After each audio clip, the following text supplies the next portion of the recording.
Hello everybody, this is Kamal sir. और इस video में मैं आंसर करूंगा क्वेश्चन 1C जो आया था जून 19 फॉर 5 मार्क्स। क्वेश्चन है, explain the applications of regular expression. मतलब अपना जो टॉपिक है रेगुलर एक्सप्रेशन, उसको आप कहाँ कहाँ यूज कर सकते हैं। तो what are the applications of regular expression? Number 1, data collection.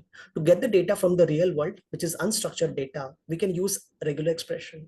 मतलब आपके पास जो डेटा है वो काफी सारा अनस्ट्रक्चर्ड डेटा है, और वहां से अगर आपको structured data, proper data, formatted data चाहिए, तो आप रेगुलर एक्सप्रेशन का इस्तेमाल कर सकते हैं। For example, this is unstructured data which contains lot of web links, और सपोज आपको वेब लिंक्स चाहिए बिना किसी लॉस के, तो आप रेगुलर एक्सप्रेशन का इस्तेमाल कर सकते हैं।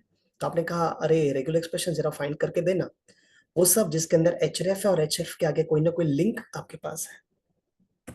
Next, text processing. Text data collected from various sources can be inconsistent. मतलब काफी सारा एक्स्ट्रा नॉलेज हो सकता है, गार्बेज हो सकता है, तो उसको निकालने के लिए, इनकंसिस्टेंसीज को रिमूव करने के लिए we can use regular expression.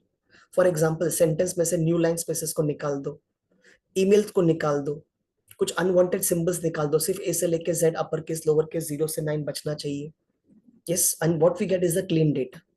तो ये हम लोग को रेगुलर एक्सप्रेशन हेल्प करता है। तो नंबर 1 है data collection, to get the data from the real world, जो कि अनस्ट्रक्चर्ड डेटा होता है, we get a proper structured data. Next आता है text processing, that is the various sources से जो अपना डेटा है वो इनकंसिस्टेंट है, and we want some consistencies, we want to remove the inconsistencies. And number 3 आता है डेटा एक्सट्रैक्शन। फॉर एग्जाम्पल, हमारे पास कई सारा डेटा है और उसमें से we want to pull out email addresses, we want to get the passport numbers, we want to get the Aadhaar card numbers.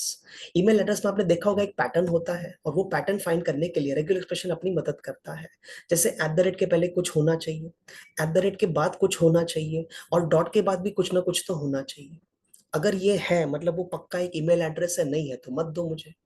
Passport number आप देखेंगे तो पासपोर्ट नंबर में जो पहला कैरेक्टर है वो ए से लेके जेड होना चाहिए, 1 कैरेक्टर। उसके बाद वी हैव 7 डिजिट्स, 0 से लेके 9 के बीच में। आधार कार्ड नंबर सबको पता ही होगा, you must be having your own Aadhaar card. In this case what happens is, हमारे पास एक पैटर्न बन जाता है जिसको हम यूज करेंगे सर्च करने के लिए। पहले 4 डिजिट्स होने चाहिए, फिर एक स्पेस आएगा, अगेन 4 डिजिट्स, फिर एक स्पेस आएगा, again 4 digit. Thank you for watching the video.